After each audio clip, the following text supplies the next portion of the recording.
Hello and welcome to episode 51. So to anybody new here, I'm Jay. I live aboard my 29-foot sailboat and I have this YouTube channel where I try and show the brutal, honest reality of living on a boat. So stay tuned for this video and you're going to see 5 brutally honest mistakes I made during the first 6 months of living on the boat full time. And if you've watched my videos before, you've probably seen these mistakes on repeat and wanted to like come and give me a shake and tell me to stop it. But yeah, here we go. I'll jump straight into it with number 1 and I hope you enjoy the video. If you do, if you could give it a thumbs up for me, a share, a like, whatever, a comment, I'd be really grateful. But yeah, let's get to it.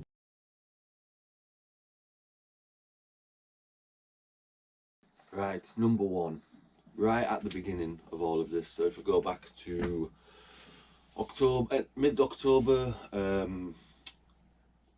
beginning of November last year, I actually was looking at a few other boats, and in my head I was weighing up the 2 different things, and I should have just weighed it all up a lot better. What I should have done was wrote a list probably of all the things that I needed to do on this boat, looked at some of the others, weighed up the pros and the cons better.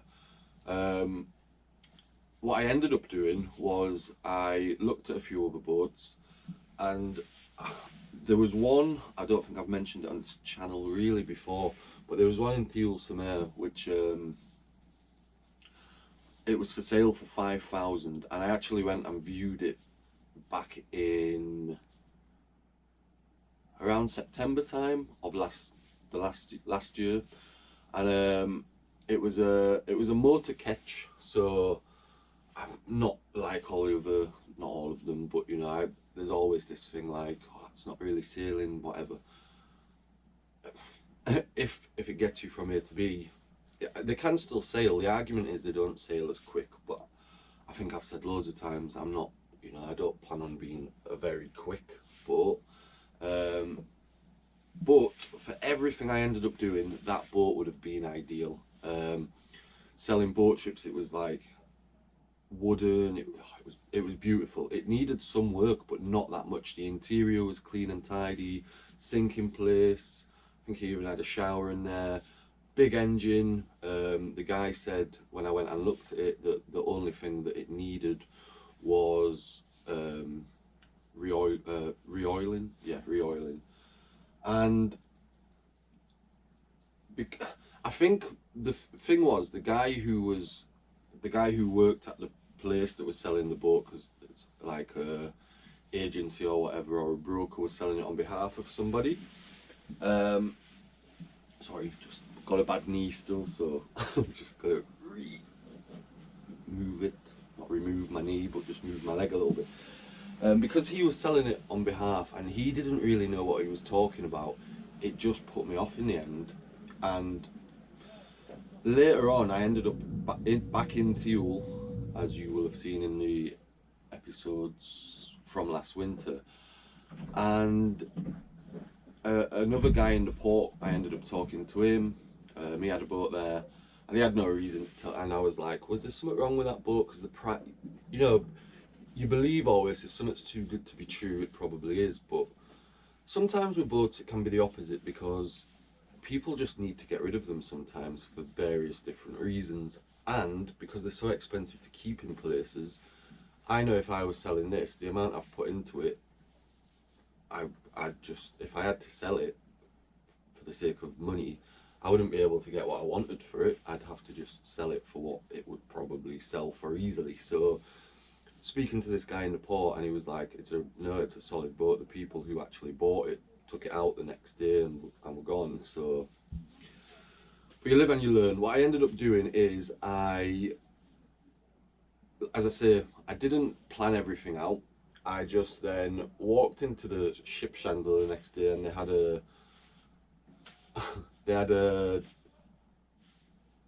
I needed a new ladder for the boat, boarding ladder, I forget what they call it, swim ladder, and they had one and it had 30% off, but it was still about €130. So I bought that, and then I went through like a 2 week phase of just buying loads of things I needed. And really what the situation was at the time was I'd just finished work, I had a bit of money, but I was waiting on like getting paid my final wage with holiday pay and over hours, and it was gonna be a fairly decent big pay. If I knew it was what it ended up being, maybe I'd have thought a bit differently. I didn't expect it to be as much. Really, what I should have done was budgeted, hung fire, and I've said previously one of the biggest things I've learned is patience and just being patient. Because if I'd have just been patient for a few months, I think, well, I don't think, I know, that other boat, I should have done it because, yeah, but I can't do anything about it now. But the biggest and the first mistake I made was, do we call it just not being patient, or just not really weighing up the two options properly? In the back of my mind, I always knew that however much more money I put into this boat, the value was always going to stay about the same. It's not really a popular boat design because of the width of it on the inside, and some people will say sometimes to me, oh, it's cool though that it's quite wide, but there is quite a lot of wasted space. You pay more money. I could have had a longer boat and the price would have been the same because I have to pay for the width as well. And I'd become aware just how much there was to do inside the boat. And if I'd have just sat there for a day and just gone around everything and gone, right, realistically, how much is this going to cost to do, and put all of that onto some paper, wrote it all down, I'd have known that it weren't going to be a case of throwing maybe $2,000 at it and everything was going to be good to go.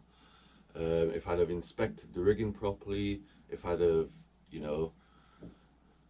if I'd have known what the situation was at the top of the mast properly, if I'd have known how easily that, how close that furler was to probably even back then to breaking, and all the rest of it, I'd known actually this is what I'm going to have to spend.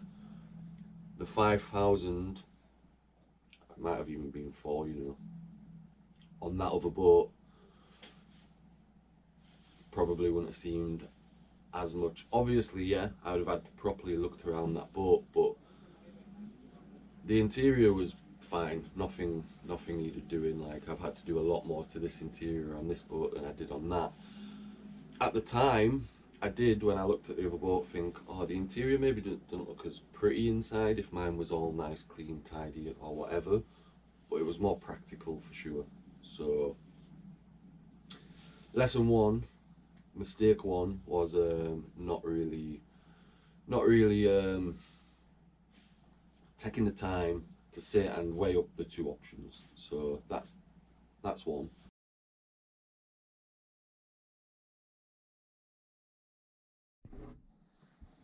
Number 2, right? So we've already made mistake number 1 and not really weighed it up. And then from that, it was a slippery slope into just throwing money into the boat. But mistake number 2 was, what have I wrote it down as? Not planning out projects.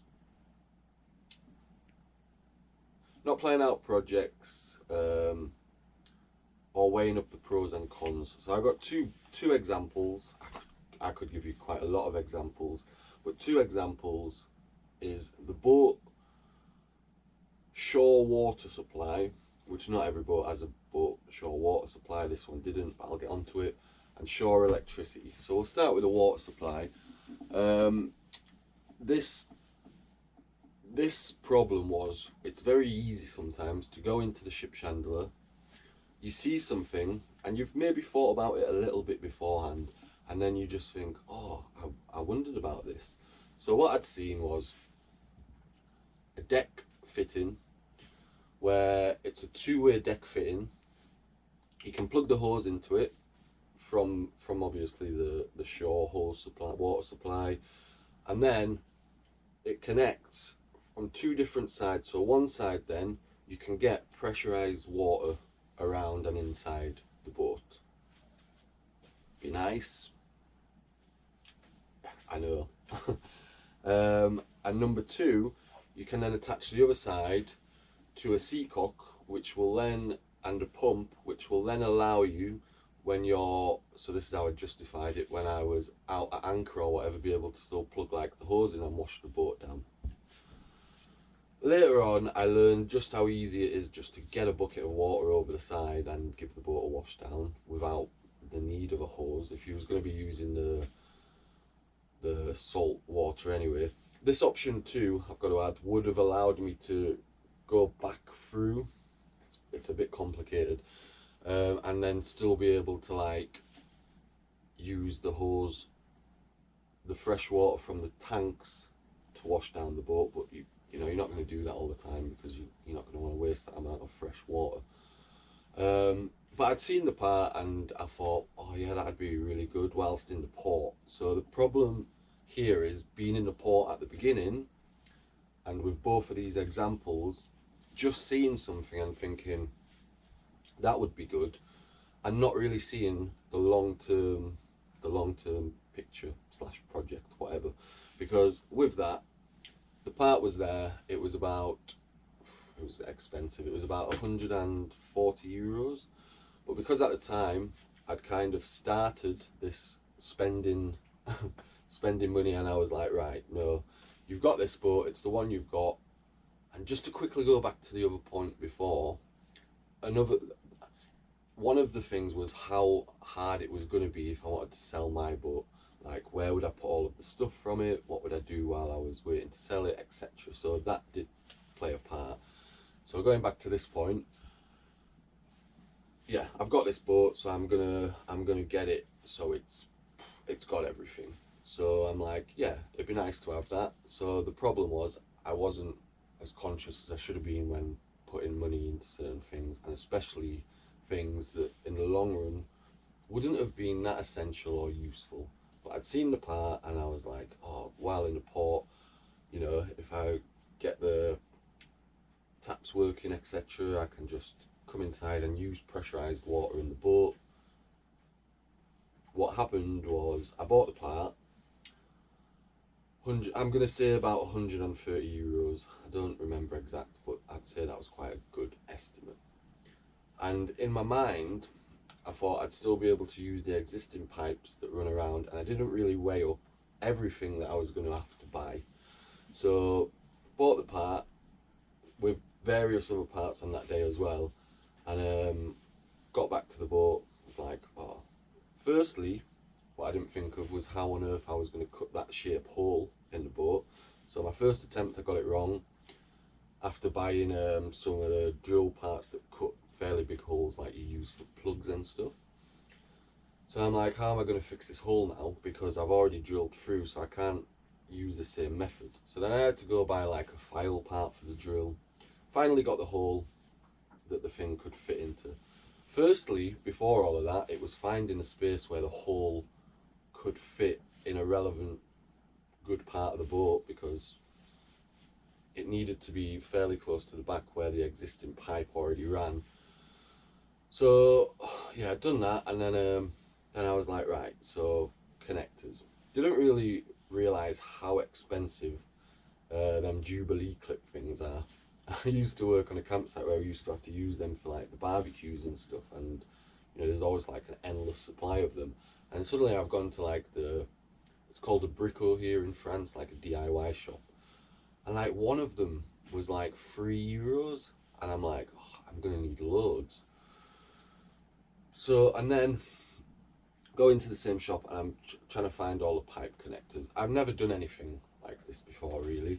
So the first time round I bought the wrong ones. I ended up, they just looked right, and I was like, oh yeah, the tubes attached to that, until I got them back to the boat, and I was like, yeah, but how do you make that watertight then? Tried to take them parts back, weren't allowed to return them. So there, straight away, 20 euros has just gone. Parts are still probably somewhere in the boat, not being able to use. And I did the first time go and connect like the bits and think I had what I needed, but I didn't. So then I had to rethink, go back, got these other ones that you kind of put it on, and they're kind of designed, there's a way you can snap them on, but it still has the same like attachment, so that you could put a Jubilee clip around it. Then I've drawn out everywhere the pipes are going to have to go and realised I don't have enough hose, pipes, whatever. So I've tried to recycle the sort of pipes I've got, but they don't all fit. And then you've got different size pipes going to different things. So then I'm like, right, I need a way of like connecting the two pipes. How it was before, it did have like pumps, electric pumps that run to the things, but even the pipes before, what you'd have is a smaller pipe going into another pipe with a Jubilee clip, but it's not the best way to do it, is it? So I remember coming out of the shop, buying all the bits I needed, and I must have spent a good like 10, let's say a good 6 hours, but like a solid 6 hours getting into all the things. I had to drill holes, areas I couldn't like get into where the pipe ran through and I couldn't get to, and yeah, tried to tighten up all the Jubilee clips. Then I realised the tap that existed in the galley part wasn't suitable. Bought another tap that wasn't suitable. Oh yeah, so in the end, I'd say it's like 75% done. But because I'd be doing that project while also doing other stuff and stuff that I needed to buy, like food and stuff to survive or whatever, that then ended up taking a back seat and has remained ever since on like 75% done. And yeah, when I'd walked out the shop and I'd bought all the stuff, I just kept going back, and it was like another €30, €40, €30, and all from buying that one part at the beginning, which I thought that would be good to have on the boat. Before I know it, that's quickly like gone into all of the other parts I was going to need, which I didn't really weigh up properly at the start. So that's still like a 75% done project, and it might even be more than that, because what happened then is the pump that used to work, I think it broke for there. It was never connected to the wall, and that was fine while I was in a port, but then as soon as I ended up going somewhere on the boat, it's fallen and it's broke. And with messing around, attaching, trying to get the whole thing working, it just doesn't work anymore. So I'd have been better off if I just never did all of that. I'd have still had water, but because I did all of that and never finished it, I don't have water inside the boat. And the key thing here is with that, it doesn't really add any value to the boat. Like whoever would be looking at this sort of boat and the budget they'd be looking at, you know, they're not going to be that bothered whether they can take the boat into the port, plug the hose into the boat and have pressurized water inside. So it was a mistake. On that same subject, the shore electricity. So when I bought the boat, it had a cable that was just wired into like a little, not even like a fuse box or anything, just like a little terminal. Not even a terminal, sorry. One of them like squares where the wires run in and the square protects it from the water, like just a case, and then some connectors inside. So it was dangerous because it was wired really badly. Whereas now it does wire into a little fuse box. I'm saying this is a mistake, and I'll get on to why, but I did actually finish doing this. And yeah, when I plug into the shore power now, I have a fuse box on the inside, wires then that run around to various different plug sockets, so it works. And it now has an actual deck fitting where I can plug the boat in rather than just pulling out a wire that was then attached. Then the wire would always get caught underneath the bench, and it just weren't really ideal. It now does have it now has a proper fitting, which is good. This is where two mistakes come in. Number one is I kept seeing these deck fittings, and again, if I'd have just been patient, I'd have found a better, cheaper one later on, but I'll get onto that. so I'd gone into the shop, and I'm actively looking for one on this day. That's what I've like. I want to fix this. This wire's just all over the place. So I go into the shop and I see some, and going back to patience, if I'd have ordered it, I'd have probably got it cheaper. But at the time, I'm not being patient. I just want to do it. So I find the one I wanted, which is the one I still wish I'd got, which later on I would have been able to get for half price.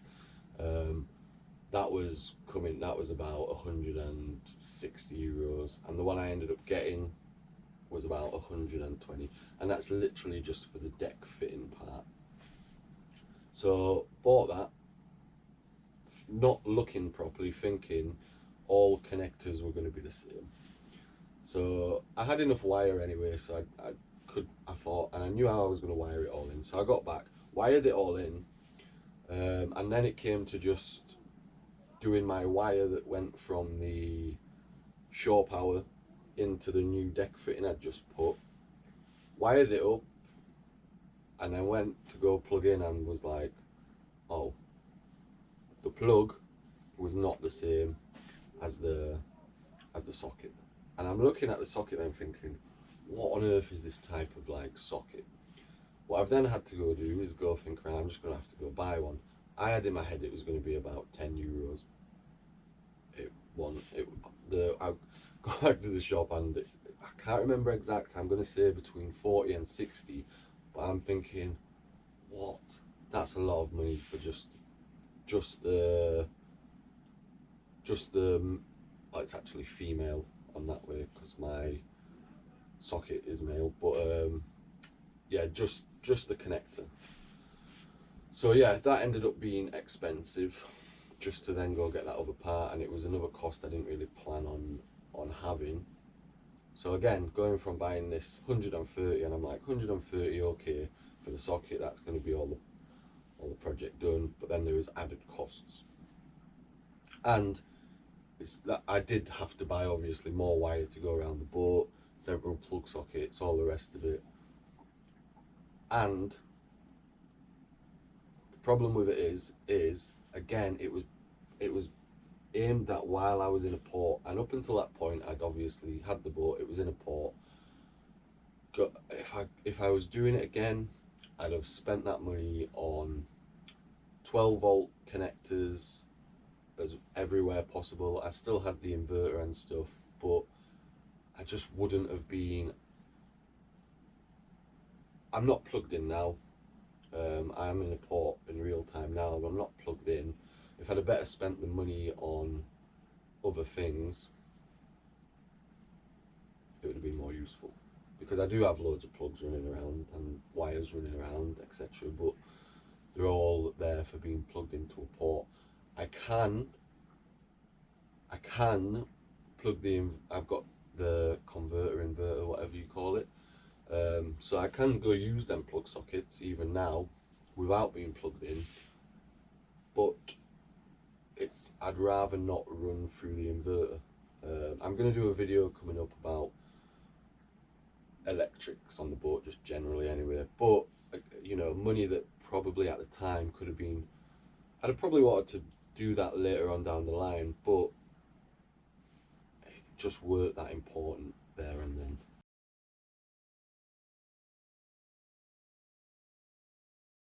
Right, next up, number 3. What to call it? I'd say generally just not really having a plan. Okay, there was always a long-term plan, but what I should have done was planned in the short term what I was going to do a little bit better. If I had have done, I'd have probably saved money. I'd have saved being in some situations that weren't ideal. Yeah, so if I go back to, I'd probably have to go back to before January and back to October, November of the year before, and what ended up being my plan in January, which I didn't end up doing, if I'd have had that plan way from the beginning, that's maybe what I should have done. So what I should have done straight from the off, and again going back back to budget, was don't know how to get out of the sun now. What I should have done was right from the off, just sit down, right, what have I got, what do I need to do, and what's the best way of doing it. And it's been the previous point, the uncertainty of whether it should have been this boat or a different boat. I should have gone with that from the off, and I should have been more patient. In January, when I arrived back at the boat after a little brief visit to the UK, I was desperate to come back, and my plan was to go to Port Cross / Porquerolles, so where we're not there yet, but I end up going there in the upcoming episodes. And the first reason was I knew it was beautiful there. I'd been before, and I knew that I could have spent my time doing things that weren't going to cost money, and I should have just done that for a bit. I should have gone over to Porquerolles / Port Cross, and because you've got like 3 islands there, and then the mainland, don't know why I'm drawing on the table like you guys can see, I'll draw it for you. So you've got the south, 3 islands,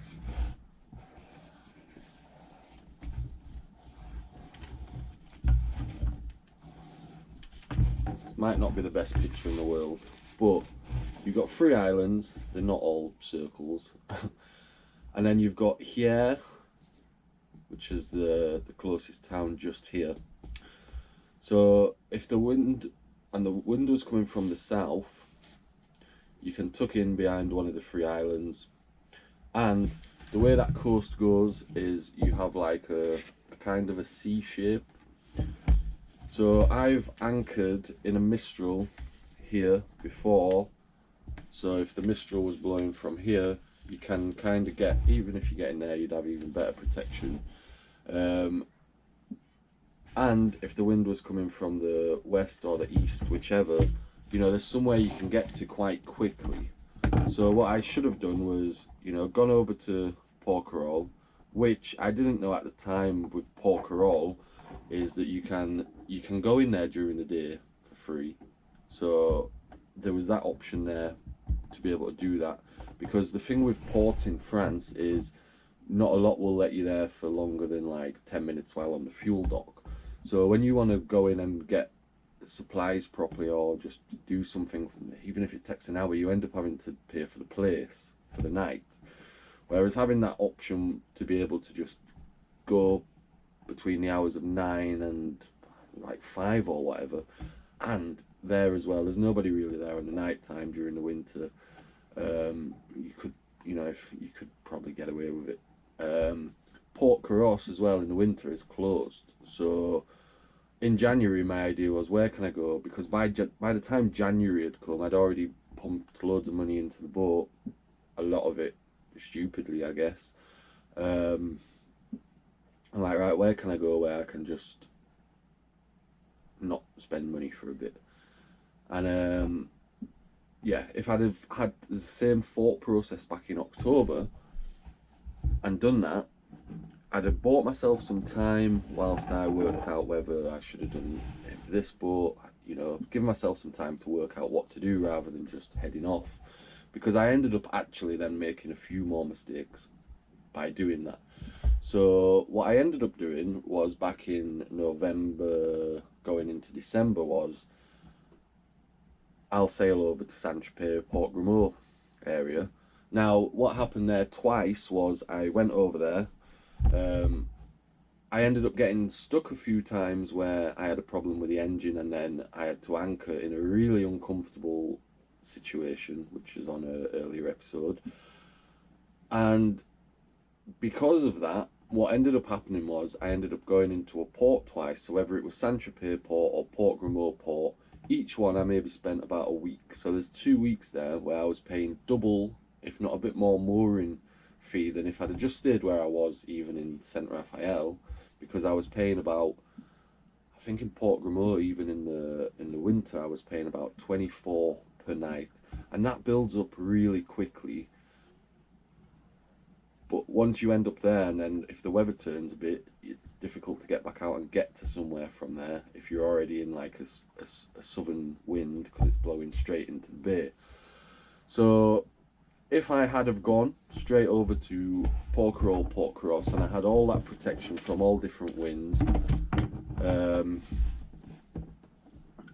that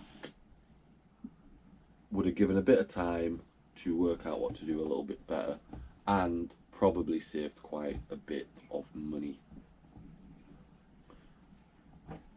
What ended up happening was, I came back out in January, and I ended up going in that direction. It's the first few episodes of this, that was the plan. And on the episode where the picture says icy anchorage, I think it might be like episode 4 or 5 or something, I get over towards Porquerolles. I'm in the Bay of Saint-Tropez. I anchor up for the night, and the following day I wake up in the morning and I didn't know whether to go east or west. Everything, the wind and the weather and everything, was telling me to go to the east, so back the way I'd come towards towards Cannes/Antibes, or to go west where I was going to go towards Porquerolles.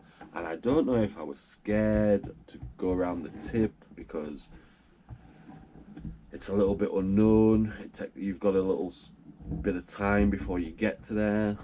I thinking back, I've tried to watch the video back to think why I decided to then go east instead. The wind was blowing that way, sail went up, both sails went up. I sailed over to, I did quite a long sail, didn't I? And it was important that I didn't go back into Saint Raphael, I remember it, and I ended up making it over to Deulsemer rather than where I was going to go over towards Portcross. Deulsemer was okay, there's a couple of episodes from there, but the boat wasn't ready to be at anchor. That's half the problem. So whatever I'd have done, it wasn't ready even by then. And as I've said on a previous point in this video, my priorities weren't right. Priority 1 shouldn't have been getting the boat ready for being in a port, because I never really had the long-term plan to stay in a port because it's expensive. So what I should have done was get the boat ready just to be at anchor, and rather than all of the time I spent during the winter in a port for longer periods of time, I should have been at anchor where and when was possible. And if you think back to the first 2 months of videos on this, I actually spent a fair bit of time in port. So October, November, December, January really, I was in a port mostly. There were a couple of odd nights out at anchor in the winter, but for a large chunk of that time I ended up staying in a port, and a lot of the time it was due to bad planning and not being ready. Whereas if I'd have just taken October, November, got the boat ready with the money I had once I'd decided to do this boat, and as I've said, maybe that weren't the right choice, but once I'd made that decision, the money should have just been, right, what do I need to do so this boat can anchor comfortably, whether that meant spending a grand on solar panels and batteries and a heater maybe, so that it was comfortable to be out at or as comfortable as possible to be out at anchor, then that's what I should have done, because then I'd have saved money from the times that I ended up stuck in a port. Likewise, if I'd have done that and I could have headed straight over towards Porquerolles/Portcross, had protection fairly close from all wind directions, there might have still been the odd day where it was going to be too bad. If that was the case, I'd have had to have gone into either the port of Hyères or the port of Porquerolles. But I could have, every time I could have been at anchor, even if it would have been a little bit uncomfortable because it was the winter, it would have saved a lot of money. Because what ended up happening was, Saint Raphael, I got stuck because I'd not really had my priorities properly in November, December, January. So during January, I ended up stuck in St Raphael port, which was the very start of what I started putting on YouTube, racking up a bill, which I then had to pay once I got a bit of money, you know, and it was, I think it was about 14 a night-ish. So yeah, I was doing that, and then because I was just stuck there anyway, I weren't that productive during January, because any bits of money I had ended up just going on paying for the port as and when I got it. I sold quite a few things. I sold some stuff I'd had from like previous life, or stuff that didn't really need to have on the boat. But instead of the money being able to go on the boat, a lot of money was going on port fees. We then went from there over to, started going over west, turned back, went to Deal. Similar sort of thing there. Few problems at anchor. Didn't have electricity for a while. It was a struggle. That week in Thule was a bit of a struggle. I think I masked it quite well in the videos, but on the night times I was on the boat, just no electricity, it was dark, it was tough. So from there, some work came up, and that was another reason, actually, thinking back, why I chose to go back that way, was the ability to earn. Ended up doing that boat job in Cannes. Well, Mandaloo near Cannes, the one where my tools got stolen, etc. If I'd have spent the time before that getting the boat fully ready to be at anchor and learning how to anchor properly, I wouldn't have maybe had to spend that whole 2 months in Cannes port, which ended up being super expensive. It's not just the price of the port too. When you're in a port and it's really easy to just get off the boat and go to the shops and stuff, you just end up doing it. So although during that time I did still live fairly cheaply, sometimes the temptation to go have a beer or whatever else, it's too tempting, and that especially was the case in Antibes. So yeah, what ended up happening then was I ended up staying in Cannes port while doing that work. So I didn't actually gain that much from doing the work, because I was then paying the port fees. Whereas if the boat was ready, I could have gone and anchored as close, even if I anchored back in Thule, I could have walked into Mandaloo every day, got the dinghy to the dock, walked into Mandaloo, gone, done the work, come back. Which would have probably been less effort than I'd spent cycling from Cannes every day to go do the boat work. And that way the boat work would have been, the money wouldn't have just been used to survive, because really what I'm doing all that time is just used money to survive. And all of them things together end up in me then getting in the position which I ended up in, where I ended up in Cap d'Antibes, where most of these videos are from, where the current videos are still from, trying to survive. And I actually ended up having to then go spend long periods of time at anchor, like the 100 and... no, how many days was it? It was just 1 day short of like 2 months straight at anchor, where it's, yeah, I can't remember, but what, it was 1 day short of 2 months straight at anchor, which has just happened not so long ago on the videos, where then I'd have been better off if I could have then, if I did then have some of the budget from before where the money was wasted, being able to go into ports, even if it was just for a few days here, a few days there, just to refresh rather than be at anchor that whole time. Which, yeah. Yeah, so the big lesson is, if the plan was there from the off, and I was thinking, right, what's going to be the most cost effective thing to do? What's going to save me some money? What do I need to fix urgently? Then, if the plan was there, I probably would have ended up getting a lot further. Because all that ended up happening was I ended up where I was. I had to do the boat trips to earn enough money to survive by them, because the money's been wasted a little bit, and I ended up being in a place I didn't want to be for a fairly long, well, the summer basically.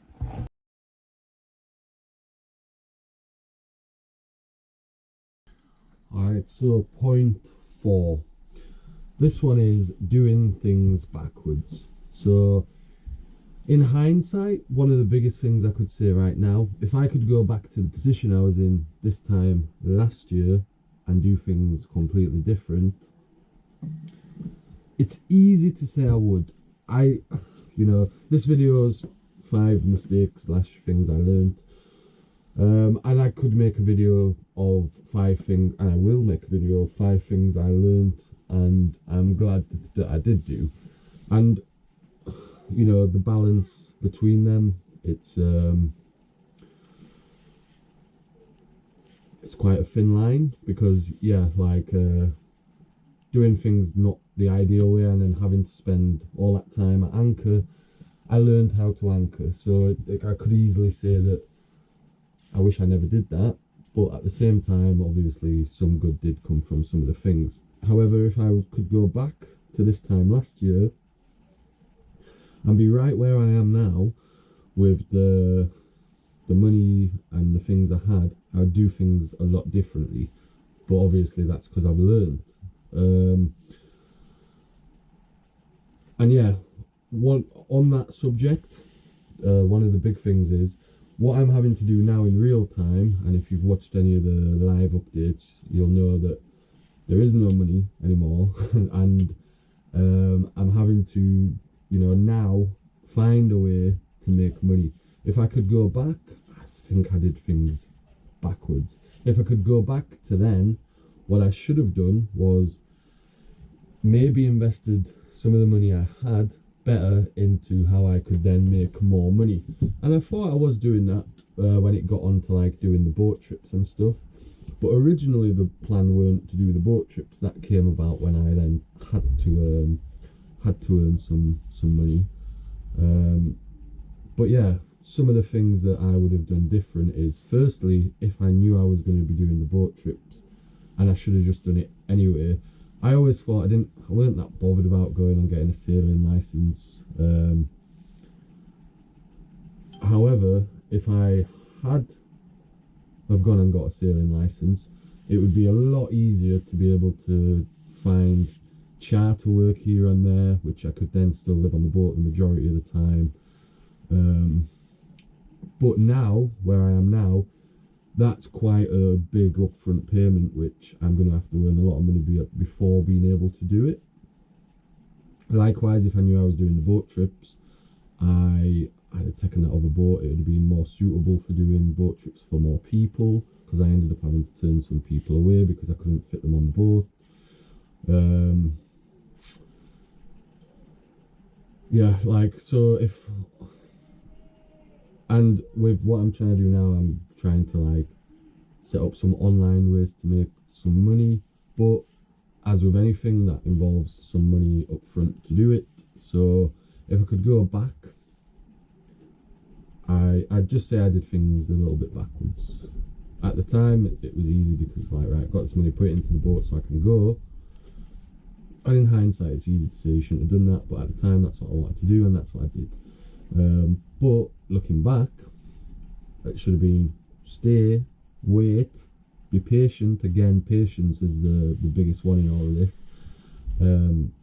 Get your ducks in line. Is ducks in line the same? Get your ducks in line, chickens in line. I don't know. Ducks, chickens, one or the other.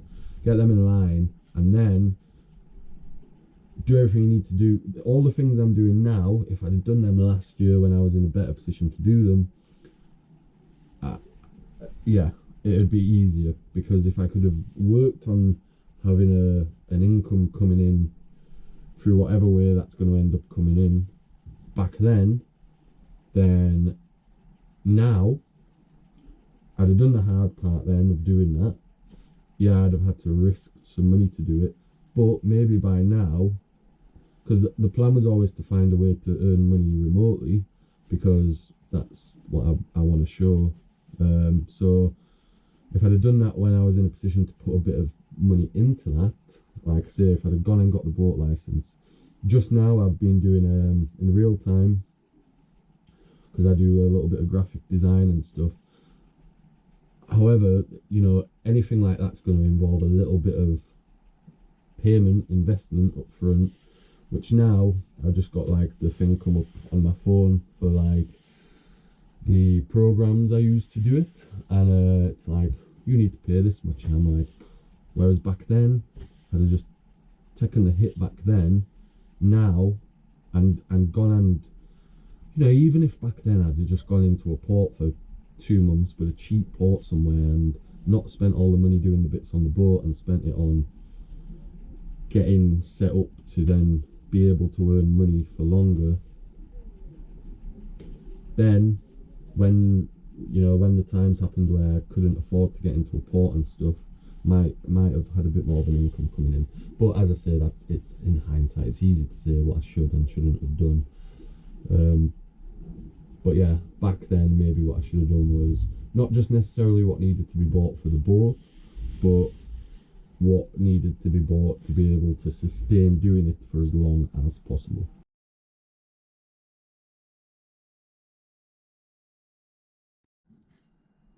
Point 5. I didn't know what to call it, so we're going to go with what doesn't kill you makes you stronger-ish. Because some of the things that happened in the last year, like I feared them happening, but then they happened anyway. So it started off, very quickly into this. The engine stopped whilst I was out on the boat. I'd feared that happening for, that's a nightmare. It's not just happened once, it's happened a few times. And it could happen even if the engine was perfectly working. Some of the times it's happened, it's been down to human error. In fact, every time probably it's been down to human error, hasn't it? But quite a scary thought for that to happen. Now, you learn from it. So I could have gone and done a sailing course, etc., etc. When in real time my furler broke and my sail ended up in the water the other day, I'd say there's more resilience that gets you through that rather than I read a book that tells me what to do when this happens. I was speaking to someone recently who was saying like the argument against like theory and in practice. You can read about how to do something for as long as you want, but it's the practice of doing it that actually is where you really learn. I'd say maybe not everyone will agree with that. It's important to say it's a good idea to have a good theory before you start practicing something. So I do agree with that. But yeah, all the things that happened, which was a bit traumatic, the right word, a bit of a disaster, a bit dangerous, a bit scary, all of them things as and when they happened, you want to be able to look at them and go, yeah, I did it, I learned from it, I now know what to do to prevent it happening again. Or you look at it and you think, I survived it, that's an achievement. If I'm being fully honest, when them things happen, as much as it probably, I hope one day I'll look back at all of this and go, wow, yeah, you did that, and then you carried on and you persevered. When it's happening, it does take a bit out of you every time something bad happens. So like, when I was working in Cannon and the tools got stolen, and yeah, I found a way, climbed back up, sorted myself out. It took some time, but at the same time, at the time that happening and whatever happened after, and the dinghy engine just being stolen just after that, all of them things, you wanted, and you try to tell yourself, it's happened, you're going to get through it, you've done it, fine. It does every single time take a bit more out of you. So it probably does make you stronger in the long run, and I've said before, and I'll keep saying it because I do really believe it, that I've watched other sailing YouTube channels before come down, have a nice time in the med. They had the budget, they had the experience and everything else to do it, and even if not the experience, they probably had the budget to cover the lack of experience, whereas I didn't really. However, going forwards, some of the things I've had to overcome by not having the experience and not having the budget means that I always say that I'm not in a better position to go and one day sail across the Atlantic, but just maybe some resilience has come from some of the problems. But at the same time, looking back, by being in a position where the boat weren't ready and by having to do some of them things, not only is every time something bad's happened, it's it knocks you, and you might have to spend some days, weeks, whatever, trying to like get back up to then being motivated to do it, but it also financially financially, it becomes a bigger problem. So the reason that's a mistake is, you know, I set off sometimes through various other mistakes and then not being in the right position to do whatever I should have been doing, which has then led to dangerous situations, things breaking which are now going to be expensive to replace. So yeah, if looking back, I'd say it was a mistake sometimes to go set off in a rush. It was a mistake recently to sail my boat while the rigging I was a bit unsure of. At the same time, as with everything else I've said, in hindsight, it's easy to look back and say I should and shouldn't have. The aim of this is to tell other people why some of that stuff might be a bad idea. And I wanted to make this video because there's probably a lot of other videos out there where they'd be saying 5 mistakes or 5 reasons not to sail in the winter or 5 reasons not to do this. But I want to give you a really honest 5 reasons of actually doing it with like not much experience, not much budget, not really ready. And to summarize the end of this video, I'd say that the question right at the beginning when I was first doing it was, can you live on a boat for the winter or 6 months, whatever, in the Mediterranean, having to go between being at anchor, being in the port on a low budget with not really much experience? And the answer to the question is, I think we can only say yes, because I'm still here now a year later and in real time, and did it. However, I made mistakes. I did some things that was dangerous. At the time, I thought I was just doing what I had to do. So I'd hope this video can help someone else who was maybe thinking of it actually question. My advice would be to anyone, if you want to go live on a sailboat, go live on a sailboat. Sometimes the freedom and everything else and the reason you'd want to do it is, yeah, it's there. And a video that will be coming out soon is what to do rather than what I learned not to do. But yeah, it's things to take into account of what it's really like, because I think other videos like this will say, I watched one, I'm not going to drop any names, but it was like so many reasons not to sail in the Mediterranean. And yeah, just a lot of the time they're not showing the worst. And because I've spent a year, as hard as it was showing you the worst, because it was never my intention to have this channel where I was showing all of the bad things that can happen when you're sailing.